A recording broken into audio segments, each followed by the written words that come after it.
Kung dyan sa Pilipinas, ginigipit nyo si General Macanas, hindi rin kayo magwawagi. Dahil mag-aaklas ang taong bayan. Mag-speak up. General Macanas, sa lahat ng mga palangga ko, general man o mga abogado, nananawagan ako, suportahan po natin, protektahan natin si General. Kailangan namin ng lawyers. Kailangan naming ipagtanggol ninyo kasi pag pinagtanggol nyo ang katotohanan, lahat tayo dito ay makikinabang. Papayag ba tayo? Naghigipiti na lang tayo. Kayo nga po mga general, mga abogado. Si General Macanas, retired na. Ako, ano man ang bala ko, alindog lang ang katapat. Wala man po, wala akong pera, wala akong armas. Alindog lang. Pero nilalabanan ko yung mga hayop na to. Okay. Sabi natin puting ahas, binabaliwala nila. Okay? Matagal na pong umiiral yan sa AFP. Pero ngayon, kulang o salat sa karanasan, basta utos ni Lisa Marcos, relieve, okay, at floating agad. Imagine ninyo, mga magigiting, ma'am and sir, I'm talking to you, heart to heart, tatay sa tatay, nanay sa nanay. Ang buwaka ng inang Lisa, mudlo, putot, butod. Laklakera, laging lasing, nandudura, nananapak, nananakal. Gaganituhin kayo ng babaeng ito? Na umaarte na very New York? Na akala mo, very New York pala, di itapon na siya sa New York dito. Very New York ang ghetto. Wako-wako yan Sabog ang jutak ni Lisa. Ang nasa utak ni Lisa at ni Kuting, hindi para sa Pilipino, kundi para mangamkam at gumamit ng mga tao, utuin nila para mapakinabangan nilang mangamkam. Alam mo kung bakit hindi niya ako ginamit na bagman o bag lady o whatsoever? Dahil ipapalunok ko sa kanya ang bag. So isisilid ko siya doon. Okay, pag ginawa niya yon. Kaya hindi ako nag-kiss ass dyan. Dahil nakita ko earlier, okay, ang kahayupan ng babaeng ito, mga general, mga ma'am at mga sir, alam nyo naman ang kalakaran sa Pilipinas. Kung gusto ko lang magkapera, edi sana nag-kiss na rin ako, kadiri, sa kipay ng jutang gininewas na babaeng yan. Ikaw, Lisa, sabi ko magbalot-balot ka ng butod ka. Okay? Ano pa sabi ng ating mga palangga na mga general? Low moral na po kami dito. Disrespected at binababoy. Binababoy po kaming lahat dito. Yung kabuuan ng armed forces. Ayon po sa mga senior and junior officers ng AFP, tama po ang sinabi ni PRRD na weak talaga si Kuting. Walang tibay ang salita at mga desisyon. Naniniwala sa mga chismis at malayong-malayo kung ikumpara kay Duterte na strong at decisive. Ngayon, mga kababayan, di ba si Duterte, taas yung mga moral ng... Si Duterte ang tinugis noon, mga pulboronic. Pero ngayon, tinutugis ni... Nakita niyo ba, may nahuli bang mga malalaking tao? Si Kuting, sa panunungkulan niya, by the way. Anong kinakasuhan nila? Ako ang unang biktima na kinasuhan nila. Well, ang unang biktima ay si Percy Lapid na ginorgor. Okay? Ang unang biktima sa vlogger ay ako na tinamnan ako ng kaso. Well, sa Trilitan, nag-invento si Taberna, si Anthony Taberna, ng kwento, gawa-gawang kwento. Alam nila na sa Amerika ako, sa utos ni Lisa Smugs, na vlog ko na to, inutusan si Ivan Uy ng DICT Secretary, nakasabwat din niya ni Lisa sa pakikipagsabuatan sa Smart Magic. Okay? Si Ivan Uy ay inutusan si Ashgard, Philippines, para maghanap ng address ko sa Pasig. Which is, hindi man ako taga-Pasig. Sabi ko, ang alam ko lang sa Pasig, yung di ba? Yung Victoria Court doon, nag-promote pa. Ang alam ko lang, di ba? Nasa Pasig yun. Anyway, back in the day. So ngayon, mga palangga, gumawa ng kwento si Lisa at pinakasuhan na. Kaya sabi ko, kahit walang 1 million ang ikakaso sa akin ng mga yan, 1 million times, okay? Hindi pa rin mananalo yung mga yan. Dahil gumagawa ng kwento, ako ang unang sinampulan. So mga sir, mga ma'am, men and women, kung ako nga, di ba, dati nilang #1 loyalista, yun ang sabi nila. Okay, hindi naman ako nag-claim nun. Yun ang sabi ni Lisa. Ay binaboy ng mga hayop na to. Kung si Attorney Vic Rodriguez ay binaboy, kung si Pebbles Cunanan ay binaboy, kung si Glenn Chong ay binaboy, dahil ungrateful ang mga taong ito. Dahil ginagawa kayong basahan na kapag tapos gamitin ay itatapon o ipagurgur. Speak up, mga sir, mga ma'am. Ngayon, mga kababayan. Okay, sabi pa ng ating puting ahas, si PRRD po during his time very supportive and he values the work and contribution of the men in uniform. Ayon po sa grupo ng mga junior officers na naghahatid ng balitang ito, hinahanap nila ang matibay na liderato na maaari nilang gawing sandigan. Katulad noong panahon ni Pangulong Duterte na openly ay nagsasabi na itataya niya ang kanyang buhay at pagkapresidente para protektahan ang sundalo at pulis na gumagawa ng kanilang trabaho at tapat sa tungkulin. I can do that also. Diba? Kahit po alindog lang ang power ko, puprotektahan ko kayo hanggat ano ba ang klaseng protection na, well, i-expose ko na lang. Okay? Ako na lang puprotektahan ninyo. Kasi wala akong baril eh. Ako na lang protektahan niyo, ako lang taga-expose. Okay? Yung mga lalo na yung mga makikisig dyan at matitigas. Ayan. Ngayon, sabi dito ni Palangga, okay, low moral, disrespected at binababoy po kami dito. Ganito yung sentimiento na sa kasulukuyang nararamdaman ng silent majority sa Armed Forces of the Philippines. Bukod pa sa binababoy ang proseso, ramdam ng mga sundalo ang kaplastikan sa pagtrato sa kanila. Masyadong mababa ang tingin nila. Walang malasakit, mga disposables item lang po. Items lang na matapos gamitin ay basta na lang kaming itatapon at tatanggalin ng walang tamang proseso. See? Dahil sa boses ko, boses nyo, comment ninyo, dumarami ang ating mga puting ahas. Bawat ahensya, hindi ko na kayang Palangga eh. Hindi ko nakakaya. I wish ito lang ang ginagawa ko, no? At oras-oras every 2 hours, magbablog ako para i-expose ko lahat. Ang dami, overwhelming ang aking email. So matatalbugan natin si Tulfo. Si Tulfo, ang pinag-uusapan ni, isumbong mo kay Tulfo is mga kajotahan na mga away na mga mag-asawa, mga katsipan. Okay? Dapat yung topic niya ito, mga expose na ganito. Kaya wag na kayo manood sa mga katsipan na mga asawang, na personal o family issue. Dapat, hindi na pinag-uusapan yan. Dito kayo, tunay na expose na nangyayari sa lipunan. You know why? Kasi you're part of this. Doon sa away ng mga kapitbahay, away ng mag-asawa na magjowa, walang maitutulong sa buhay nyo yun. Chika, chismis na yun. Ito, matuto kayong makabuksan ang inyong mga kaisipan kung gaano kahayop ang gobyerno ni Kuting. Okay? Kung gaano ang pambababoy sa men in uniform. Kaya, mabalik tayo kay General Macanas, walang cybercrime na ginawa si General Macanas. General Macanas, mananalo ka dito. We will help you. Okay, tutulungan natin to mga Palangga. Imagine mo itong gobyernong ito. Sabi ko, imbis na pagkabalahan ang kahirapan ng ating buhay, ating mga kababayan, ang pinagkakabala ng buwaka ng ina, kasuhan kami. I think Roy, gising ka pa, bagong lipunan, gising. I think, mga Palangga, dating Commissioner Rowena Guanzon ay kinasuhan din. Doon I'll talk about that separately, babasahin ko pa.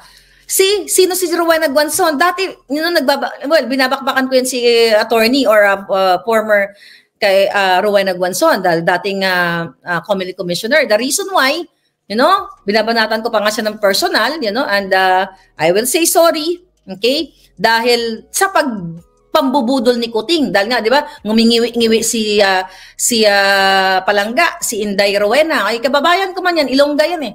Inday Rowena, kung gapamati ka, we will support you. Ginigipit siya. Kaya marami ako nakakabangga dahil sa support ako kay Kuting, kay Liz, sa Marcos. Okay? Dahil itong mga nag-ngiwi-ngiwi katulad ni Inday Rowena, di ba? Dahil akala ko si Marcos ay ibabangon tayong junior. Pero tama si Angelica Panganiban, tama si Inday Rowena ngiwi-ngiwi. Kasi kahit ako, nagalit ako kay Pangulong Duterte, no? Sinabi niyang may leader, hindi exactly, hindi niya sinabi pangalan ni Kuting, pero tanga ka na lang kung hindi mo maintindihan na si Marcos Jr. ang sinabi na siya ay pulboronic. Di ba? Nagalit ako kay Pangulong Duterte. Never later on, nung umuwi ako ng Pilipinas, nung campaign and the inauguration, mismo ang mga kaibigan ni Kuting at mga pamilya mo, Kuting, hayop ka. Mismo ang nagsabi sa akin na pulboronic ka. 10 ng mga kaklase mo, pulboronic. Kaya meron tayong pulboronic republic. Kaya Angelica Panganiban, kung nakikinig ka, I'm sorry, Day. Now you're, I wish you, luck sa iyong pamilya, mga masaya ka naman. Tama ka. Diba? Kaya kayo na mga dating, nang aaway sa amin, yung mga nang aaway din kay Rowena Guanzon. Dati, kasi ganun tayo eh. Diba? Actually, pare-pareho lang tayo ng goal para ibangon ang Pilipinas. Nung time na yun, yung mga Pinklawan, iba pang mga, ang goal natin pare-pareho, kaya tayo nagbabakbakan. Ang goal ko rin, akala ko si Marcos, ibabangon niya. Kaya, binuboljak ko lahat ng mga mangiwi-ngiwi sa kanya. Kasi all I thought, eto na siya. Diba? Pero yung pala, ang ibabangon ng hinayupak ay, what? Ang makipagsabwatan, protektahan si Mark Anthony Sayarot at isama pa sa New York. Okay? At isama pa, ito, okay? Protektahan ito, mga palangga, doon sa kapapasok lang. Isama ni Lisa, okay, si Michael Ma na smuggler, isinama sa kanilang mga state visit at business partner pa nila. Ayan, business partner ni Lisa at ng kanyang kapatid na si Martin Araneta. Ayan po mga palangga, unang-unang pasabog ko yan nung ni-research ko yan. Na iyang si Clarita Carlos ay in-interview dating NSA advisor ay in-interview ni Lisa Ahas Araneta Smugs sa opisina na China Philippines Unified Enterprises na pagmamay-ari ni Michael Ma.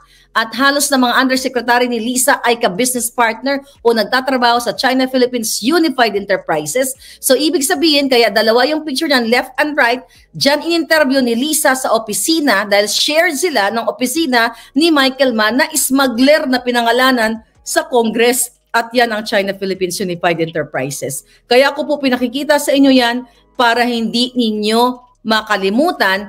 And also mga kababayan, ito ang nung inilabas noong January 29 na magkakaroon ng hearing, pinatawag si Michael Ma, nagkita-kita si Zubiri at si Tambaloslos at si Kuting na ang pamagat dyan ay legislative agenda. And after that, never ever na muling ipinatawag si Michael Ma sa Congress para sagutin ang aligasyon sa kanya na pagiging smuggler niya.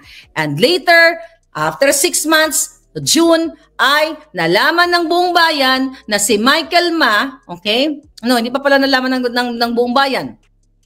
Na si Michael Ma ay inappoint ni Kuting, okay? Na Special Envoy of the President to China, Mr. Michael Ma. Yan, di ba? So inappoint ng hinayupak na yan. Ayan Hello, hi. You guys are great. Thanks for the support. Okay, thank you very much. Sama-sama tayo. Babago muli. Babangon ang mga smuggler, babangon ang mga pulboronic. At idagdag ko pa mga palangga, doon sa kapapasok lang at kakakilala lang sa akin yung hinayupak na Lisa na yan. Okay? Ito pa.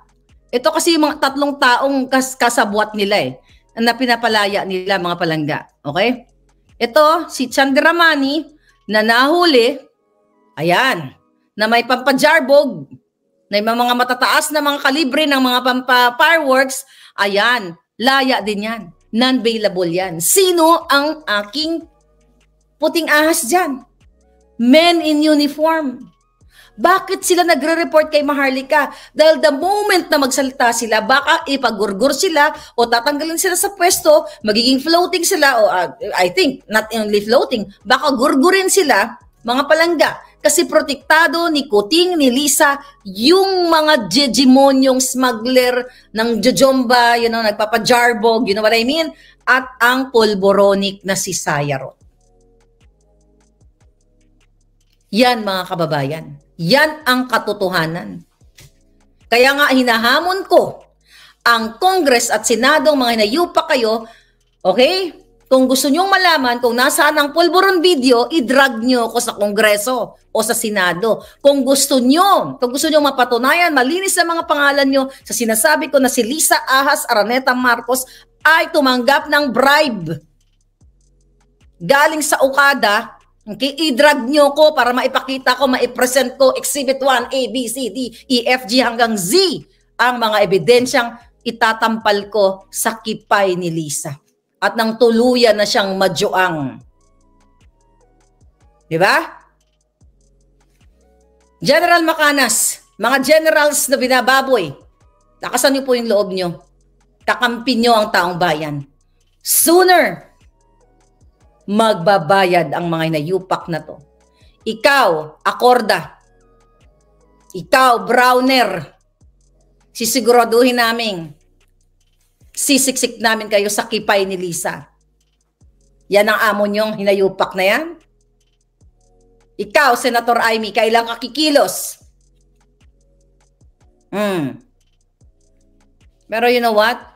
Recently, may statement si Duterte, kung tama ba ang pagkakaano ko na para sinasabi ni Pangulong Duterte, gusto niya makausap si Marcos Jr. Kuting indirectly. As ang nabanggit yata ni Cheloy Jutok Garapal ay parang open ba? Open, and the President Kuting is willing to communicate with President Duterte. Julul, bakit kayo willing makipag-communicate? Utos na naman ni Lisa yan. Kasi lumulubog na ang bangka nyo. Galit na ang mga tao. Galit na ang mga nurses, doctors, teachers, mga kabataan, galit na. Even yung rating ni Kuting, jogsak. Gusto niya makipag-meet up ngayon? Nakakarating naman ang mensahe ni Duterte kay Kuting Di ba? Kaya nga umiikot ang tumbong mo, Lisa. Marcos Jr. Kaya nga sabi mo, okay ka lang, di ba, na mag-resign. Pero gusto mo si Tambaluslos ang pumalit? Tanong mo kay Senator Amy. Baka may alam. Senator Amy, baka naman magsalita ka. Doon sa mga nangungulit, okay? Hindi lahat ng bala natin, hindi na lahat ng armas natin,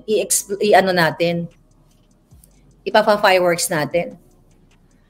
Ang pinakamatibay na armas ko, actually nandiyan dyan na araw-araw inilalabas ko. Katotohanan. At mga pang-aapi, at mga pambababoy ng gobyerno ni Kuting. Sabi ni Rose Mustonen, Remulla tahimik pa rin, inaaratay. Imagine, isa pa yan si Remulla. Diba? Sumusweldo, andyan sa DOJ. May sakit. Ayaw pa rin umamin. Ipinagsisinungaling sa inyo. Paano? Malupit ang negosyo sa immigration? Negosyo sa pulburon? Kaya nandiyan ka pa rin. Kahit hindi, baka hindi na ito lang sasabihin ko Kasi I hope mali ako. Okay? Nakikita ko sa bolang kristal ko na hindi na magtatagal si Remulla. Nakikita ko lang naman hula, di ba? Ang hula pwede magkamali. Nakikita ko si Remulla na hindi na magtatagal. Hindi na magtatagal. Okay? Magtatagal for whatever. You just give, kung anong interpretation nyo. At si Kuting hindi na rin magtatagal. Aaratayin na rin yan. Okay? Magbabayad kayong lahat. Babangon ang taong bayan. At hindi lang kayo dudurugin na parang surot. Ilulubog namin kayo sa pinakamalalim na kumunoy. At nang hindi na kayo makabangon sa pantatarantado nyo sa bayan. Okay, sa kahiyan, kumunoy ng kahiyan. Pero kasi wala kayong hiya So definitely, wala. 'Di ba? Yung kinamkam nyong pera, yung mga tinanggap nyong bribe, yung pagnanakaw nyo sa katabaan ng bayan, sisiguraduhin ko kung sino ang pumalit na mamumuno ay ipipressure namin na isuka ninyo. Lahat ng nilamon ninyo. Yung Lisa, ikaw Lisa, yung butod mo, lahat ng nilamon mo, isusuka mo. Sisingilin ka namin. 'Di ba? Para matuluyan ka ng payat. 'Di ba yan ang gusto mo? Payat-payat ka, ini-edit mo, pina-photoshop mo yung tiyan mo. Yan. Pag nawala na kayo, Ipapaluwa ko sa'yo lahat ng nilamon mo, na ininom mong alak, nilaklak mong pulburon na galing sa pera ng bayan. Kaya sabi ko sa'yo, Lisa, itong kutsarang ito, may power ba ito? Itong kutsarang ito, ang tatapos sa inyo. Biglang kutsara yung nakita ko. Anyway, mga palangga, thank you. Napakasakit ang ginagawa sa atin, pero sabi nga, ang mga sundalo like me, nasugatan, lalong lumalaban. Kaya, doon sa mga sundalong matitino, sir, suportado namin kayo. We love you and thank you for your service. Thank you sa inyong pagmamahal sa bayan. It's time para tumayo tayong lahat. Andito lang kami, nag-iintay. So speak up day tayo. This is your fair lady Maharlika. Thank you.